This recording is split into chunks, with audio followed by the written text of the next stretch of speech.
PT Perusahaan Listrik Negara atau PLN membukukan laba sebesar 15,6 triliun rupiah di tahun 2015. Pertumbuhan pendapatan ini berasal dari kenaikan pendapatan dan efisiensi yang dilakukan oleh PLN sepanjang tahun lalu.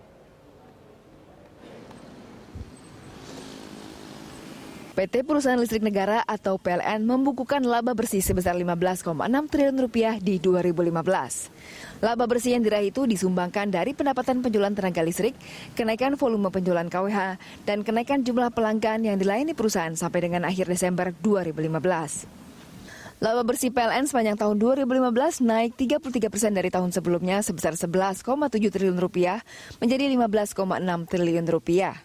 Kemudian pendapatan penjualan tenaga listrik naik 12,44% dari 186,6 triliun rupiah di 2014 menjadi sebesar 209,8 triliun rupiah di akhir 2015. Kemudian volume penjualan juga meningkat menjadi 202,8 terawatt per hour, naik 2,14% dari tahun sebelumnya. Selain itu, jumlah pelanggan bertambah 3,7 juta pelanggan dari sebelumnya 57,5 juta pelanggan menjadi 61,2 juta pelanggan tahun ini. PT PLN mengakui keterlambatan penerbitan laporan keuangan di tahun buku 2015 karena adanya perbedaan pandangan interpretasi standar keuangan atau ISAK 8. Direktur Keuangan PLN, Sarwono Sudarto, mengatakan dalam ISAK 8, perjanjian jual beli tenaga listrik antara PLN dengan perusahaan pengembang listrik swasta dicatat seperti transaksi sewa guna usaha.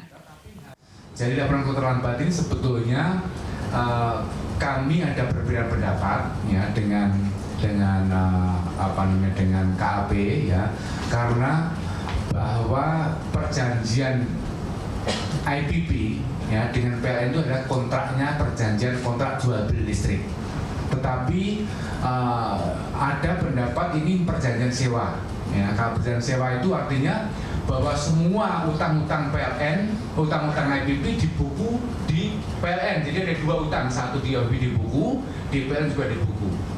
Ya, akibatnya asetnya mereka juga dibuku di PLN. Nah, PLN akibatnya overstated. Sarwono menambahkan penerapan ISAK 8 tidak menggambarkan kondisi sebenarnya serta mengabaikan substansi atau fakta legal. Sehingga PLN seolah-olah harus mencatat aset dan utang IPP di neraca PLN. Otomatis kondisi itu tidak mencerminkan realisasi kinerja operasi PLN. Selain itu penerapan ISAK 8 telah meningkatkan beban keuangan negara yaitu kenaikan subsidi listrik sekitar 2 triliun rupiah per tahun dan penurunan potensi penerimaan negara dari dividen. Ardianto Pramono, Andrianto, Berita 1, Jakarta.